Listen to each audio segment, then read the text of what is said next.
History remembers that two young ladies, sisters Juanita and Gertrudis, citizens of San Antonio de Béxar, were among the few survivors of the Battle of the Alamo. But does history remember that these two ladies stood by their cousin-in-law James Bowie's side, rendering medical attention and comfort throughout the siege, even until the bitter end? As Mexican forces entered the Navarro sisters' hometown on February 23, 1836, their cousin by marriage, James Bowie, brought them with him to the Alamo Mission so he could protect them, including Juana's one-year-old baby. In the final days of the siege, the Navarro sisters would become Jim Bowie's nurses and protectors. Welcome to TVC History. My name is Melissa Valle. I'm your Texas History Ambassador, and today we have to talk about two young ladies, two sisters who grew up in San Antonio and became non-combatants in a significant battle during our Texas Revolution. Join us today as we recount the historic chain of events that led two local sisters inside the Alamo, and the important role they played during the 13-day siege, in our video presentation entitled James Bowie's Nurses.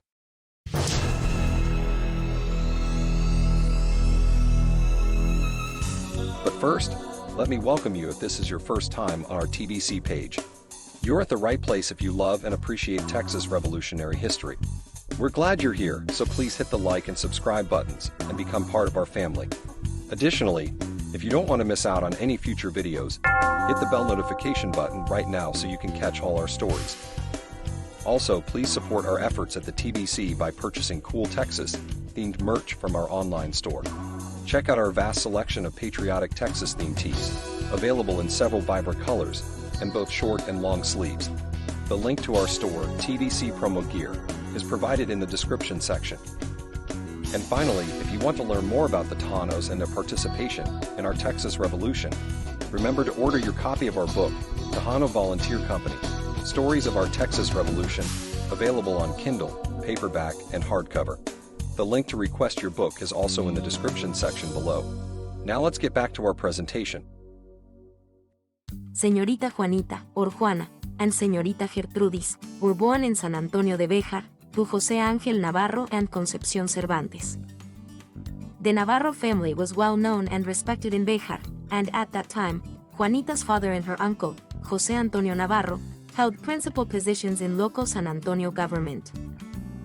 Los hermanos Navarro, Ángel and Antonio, had a sister, Josefa Navarro, and Josefa married another prominent gentleman de Béxar, Don Juan Martín de Beramendi.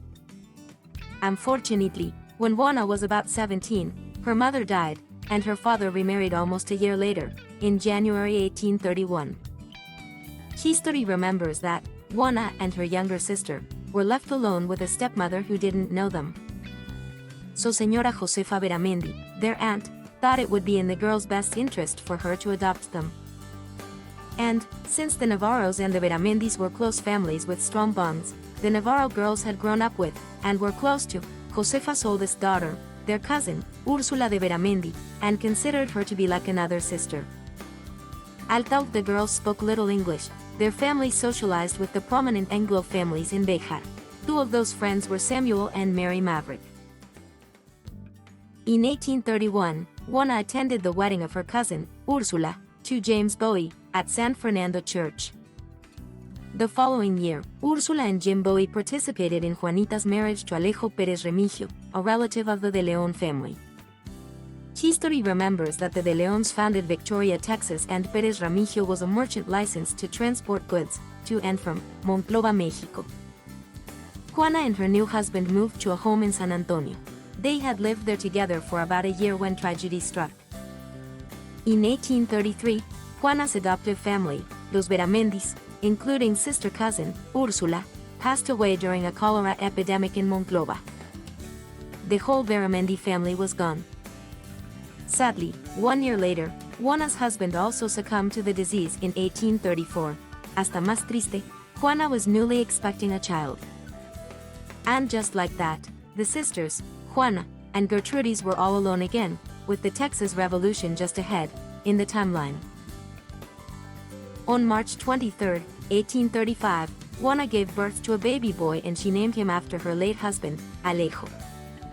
History remembers that almost 1 year later, Juana and Alejo would find themselves hiding inside the Alamo, during the final assault, on March 6, 1836. That previous January, Juana had again married, this time to Dr. Horace Alsbury. Juana's new husband was a Texian spy who gathered information about the Mexican army, and had many meetings in Béxar, with Jim Bowie, who was a colonel in the Texian militia. As rumors abounded that General Antonio López de Santa Anna and his army marched toward the Alamo Mission, which at that time was one of two principal Texian garrisons in Texas, many residents fled San Antonio in response. History remembers that on February 23, 1836, Dr. Alsbury left San Antonio for East Texas, either to find a safe place to bring his wife, their son, and her sister, Gertrudis, or to gather reinforcements for the understaffed San Antonio garrison. Or perhaps for both purposes. Before he headed east, Dr. Alsbury left the women, including his new wife with her young son, in San Antonio with the only man he trusted with their safety, his friend, Jim Bowie. Alejo was then 17 days shy of his first birthday. Later that afternoon of the 23rd, the vanguard of Santa Anna's army did arrive. Then, Bowie moved the women and children of the area into a room in the northwest corner of the fort, near fellow Texian commander William Barrett Travis' quarters. By the end of the day, more than 1,600 Mexican troops had entered Béxar, and began their infamous onslaught. History remembers that James Bowie collapsed from illness on the second day of the siege. From that day on, he was confined to his bed, so now, Bowie's cousins-in-law, Juana and Gertrudis, took over as his nurses and looked after him, which immediately became a round-the-clock undertaking. During the siege, Santa Anna offered amnesty to any non-combatants if they wished to leave the Alamo compound. Hence, Bowie, from his bed, instructed Juana to take her sister, and her baby, and go. With a shaky voice and tears in her eyes, Juana answered with her now famous response. No te voy a dejar, Santiago. Úrsula era como mi hermana.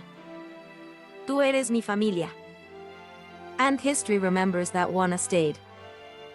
The Mexican army maintained a nearly continuous bombardment of the Alamo complex throughout the siege. The Texians had no choice but to conserve their ammunition and responded sparingly. Conditions were difficult for the women and children at the Alamo. There was little food, and the continuous bombardment made it difficult to rest. On Sunday morning, March 6, just before 6 a.m., when the Mexican army launched their coup de grace, Juanita sat with Bowie, who was very ill, and in a state of delirium. Nevertheless, he looked to Juana and gently uttered, Úrsula. Juana leaned close to Bowie and gently repeated, Santiago, Úrsula era como mi hermana. Y su ausencia me duele en el alma. As the fight intensified, Juana loaded 2 pistols, and placed one in each of Bowie's hands. Then, Juana took a moment to pray for him, afterward she kissed him on his forehead, and cut into the piercing darkness. She took shelter with her baby, and sister, in a room beside La Sacristía. Then, immediately, Juana dressed her son as a girl, hoping Mexican troops would not harm Alejo. When the battle approached their room, her sister, Gertrudis, opened the door to signal that they were civilians and non-combatants. Despite that, many soldiers busted through the door opening anyway.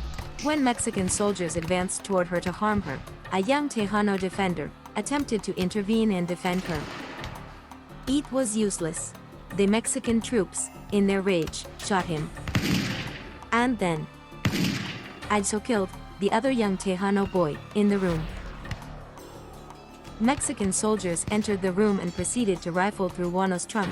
They confiscated most of its contents, including her clothing, coins, jewels, and even the watches Travis and other officers had given her for safekeeping. A Mexican officer, Coronel Juan Almonte, entered the room and prohibited the soldiers from harming the women and children. Santa Anna's officers were not entirely without bearing. By the end of the battle, the loss of life was complete, except for 7 women and 7 children who survived. History remembers that Juana and her family were accompanied out of the Alamo by her former brother-in-law, Manuel Pérez. Manuel was a soldier in Santa Anna's army, and Pérez took Juana and her family to the property of Don Ramón Musquiz. In many ways, the rebellion truly was a family affair. General Santa Anna personally interviewed each Texian and Tejano survivor on March 7. the general was most taken with Susanna Dickinson, and proposed to adopt her young daughter, Angelina, and educate her in Mexico City. Susana declined the offer. Santa Anna did not extend that gratuity to Juana, whose son, Alejo, was approximately the same age as Angelina. In the end, after each survivor made a declaration, Juan Almonte, aide de Santa Anna, gave each woman 2 silver pesos and a blanket. Then, some of the survivors of the battles appealed to Santa Anna to allow them to retrieve the bodies of their loved ones and provide them with proper burials, but Santa Anna denied them those mercies. After the fall of the Alamo, Juana and her sister found themselves in a prickly situation. Many residents in Texas considered all Mexicans traitors to the revolution. And, at the same time, many loyalists believed Juana and her sister to be traitors for remaining in the Alamo during the battle. The revolution ended on April 21, 1836, when the Texian army defeated Santa Anna at the Battle of San Jacinto. Sadly, Juanita's father passed away several months later, leaving each of his daughters with 25 beeves. History remembers that in 1857, Juana petitioned the Texas state legislature for a pension that the state made available to veterans of the Texas Revolution. Juana also asked for compensation for her property seized by the Mexican troops at the Alamo. The state decided to grant her request to compensate her for her property. In addition, she received a pension, for the remainder of her life, for her service in the Texas Revolution, as Bowie's nurse.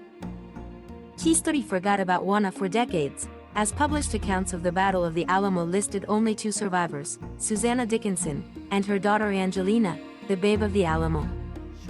Many years later, Texas finally acknowledged the other, mother and babe, of the Alamo survivors. History finally remembered Juana Navarro Pérez, Alsberi, and her young son, Alejo. Thanks partly to her longtime friend, Mary Maverick. These young ladies, Juana and Gertrudis, were true patriots of our Texas Revolution. Alejo, Juana's young son, grew up to become a policeman in San Antonio, Texas, and for a time, he was known as the last living survivor of the Battle of the Alamo. This post is dedicated to Juana and Gertrudis' descendants, living today in Texas and worldwide, like Anthony Delgado. They continue to carry and honor the torch of liberty handed down by the patriots, Juana Navarro Pérez Alsbury and Gertrudis Navarro, to the benefit of this great republic. And, finally, thank you, Juana and Gertrudis, for your brave deeds, for standing with family, and for your service to our great republic, Texas. Thank you for being with us today and allowing us to bring you our video presentation entitled, James Bowie's Nurses. I'm Melissa Ovalle with TVC History. Thanks for watching, and remember, Texas Heroines. Nunca las olvides.